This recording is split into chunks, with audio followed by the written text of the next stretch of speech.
तिम्रो आवाज सुन्न मन छ बोलाइदेऊ न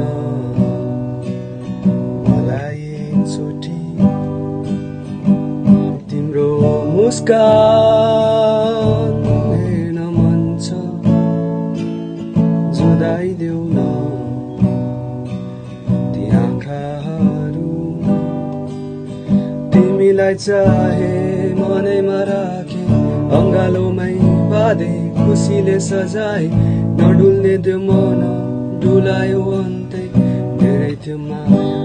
बिलायो सबै ठिकै छ दोष दिन म कसैलाई दोष दिन्छु आफ्नै माया गर्ने बानीलाई धेरै छ माया दिनु चाहिँ कसलाई राख्छु त्यो माया अरू होइन आफैलाई हेर्दा निलो आकाश पनि झरी पर्दा कालै हुन्छ दुखिरहने मन पनि खुसी पाउँदा उज्यालो हो माया गर्ने मान्छेहरू सबैजना छेडिने रहेछ अब दुखाउँदिन मुटु पनि दुखाउनेलाई बालै छैन